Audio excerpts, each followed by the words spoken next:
ఎక్కించావే పెట్టలో ఎక్కడ కొట్టావా? ఏట్లో కొట్టాను. ఎక్కడైతే నీకు పొద్దులో ఎక్కించు.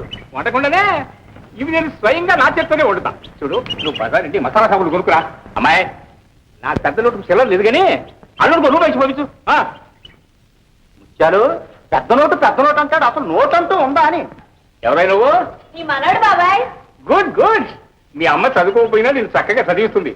హాస్టల్లో పోయినా బాగుంటుందా? ఇవాళ నీకు పిట్టమోసం తెప్పిస్తాడు. అట్టగలే బాబాయ్. ఒరే నువ్వు రారా.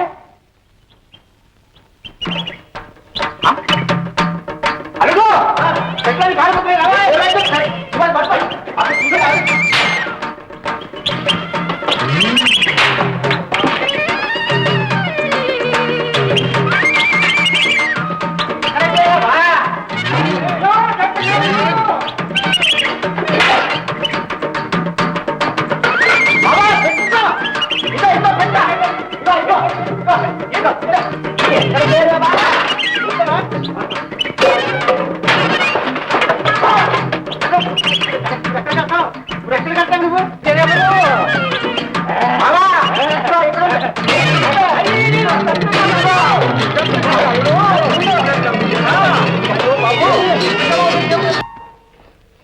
ఏమిటే ముత్యం ఇవాళ మా ఇంటి మసాలా వాసన కొడుతుంది.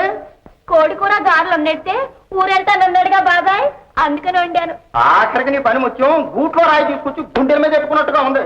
నేనేదో తాగు పాడు చేస్తున్నాను అనుకుంటే వాడు పీకల దాకా మెక్కి మన కొంత గుండం చేస్తున్నాడు. నిజమే మావా, నాకు బాగా తెలిసి వచ్చింది. ఈ పాడు బాబాయ్ కోసం ఊరంతా అప్పుపడ్డాం. అసలు ఇదంతా నీ మూలంగానే జరిగింది. నీ తాగుపోతానని చూసి చెడిపోతాడని ఉన్న ఒక్క బిడ్డను హాస్టల్లో చేర్చాను. బాధపడితే ఏదో పొరపాటు అయిపోయింది. సేనని ఇంటికి తీసుకురావే. నేను ఇంక తాగనే. నిజం? నిజం. ఒట్టు? దేవుడి మీద ఏమిటయ్యా హైడి? అల్లుడు అమ్మాయి ఏమిటా ఇదంతా? ఏమి లేదు మా ఇదంతా మీకోసమే. మీరు పెద్దారు బ్రహ్మచారులు మాకు ఎవరు దొరుకుతారని దాన్ని కూకండి.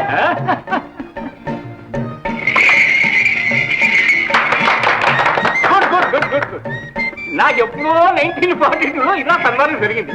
కానండి ఇది ఇంకా వంటల వసన ఇక్కడ రావటం లేదే. అప్పుడేనా మీ పని అయ్యాక? ఇంకేం పని? ఈవేళ అమ్మవారి జాతర. మా ఇంటి సున్నపో దొరకలేదట. అందుకని మిమ్మల్ని బలిస్తారట. ఏటి బాబాయ్ ఇదంతాను? చూడమ్మాయి నన్ను వీడు బలిస్తారట. బలేటి బాబాయ్, వీళ్ళంతా ఏదో తమాష చేస్తుంటారు. ఇవాళ తమాషా అంటారు, రేపు నిజంగానే ఇస్తారు. వీళ్ళని నమ్మించారు. నేను ఇక్కడ ఒక క్షణం కూడా ఉండదు. నేను వెళ్ళిపోతున్నా. పోలే బాబాయ్, కూడానే తినేళ్ళు. కూడు వద్దు, నా బోంతా వద్దు. బతికుంటే బలిసా గెలుపు తినచ్చు. చెడు విరగడైపోయింది.